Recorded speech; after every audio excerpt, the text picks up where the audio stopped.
கள்ளக்குறிச்சி மாவட்டம் உளுந்தூர்பேட்டை அருகே ஆசனூர் பகுதியில் ஏரியில் மண் எடுத்தது தொடர்பான முன் விரோதம் காரணமாக இரு தரப்பினரும் நடுரோட்டில் சரமாரியாக தாக்கிக் கொள்ளும் சிசிடிவி காட்சிகள் வெளியாகியுள்ளது.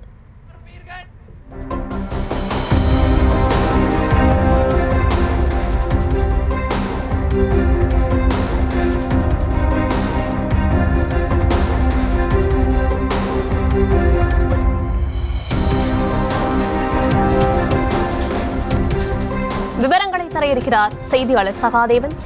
விவரங்களை வழங்கலாம். வணக்கம். கள்ளக்குறிச்சி மாவட்டம் உளுந்தூர்பேட்டை அருகே உள்ள ஆசனூர் பகுதியைச் சேர்ந்த ஹரிகிருஷ்ணன் என்பவருக்கும் அதே பகுதியைச் சேர்ந்த திருமுருகன் என்பவருக்கும் ஆசனூர் ஏரியில் மண் எடுத்தல் தொடர்பாக முன்விரோதம் இருந்து வந்துள்ளது. இந்த நிலையில் நேற்று ஹரிகிருஷ்ணன் தனது ஆட்டோவில் வீட்டிற்கு சென்று கொண்டிருந்த போது திருமுருகன் என்பவர் ஹரிகிருஷ்ணனை பார்த்து அசிங்கமாக திட்டியுள்ளார். இதனால் இரு தரப்பினருக்கும் இடையே பிரச்சனை ஏற்பட்டுள்ளது. அப்போது திருமுருகன் தரப்பினர் கத்தி மற்றும் இரும்பு கம்பியால் ஹரிகிருஷ்ணனை கொடூரமாக தாக்கியுள்ளார்.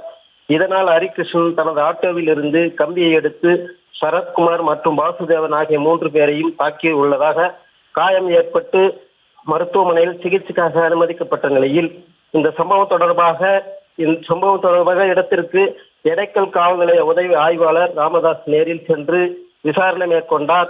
இந்த நிலையில் இரு தரப்பினர் மோதிக்கொண்ட இந்த சம்பவத்தின் சிசிடி காட்சி தற்போது வெளியாகி பெரும் பரபரப்பை ஏற்படுத்தி நிலையில் இந்த சம்பவம் தொடர்பாக இரு தரப்பை சேர்ந்த அவர்கள் மீது போலீசார் வழக்கு பதிவு செய்து விசாரணை மேற்கொண்டுள்ளனர்.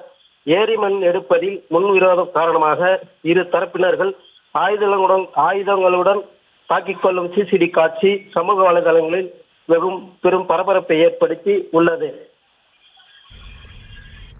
விவரங்களுக்கு நன்றி சகாதேவன்.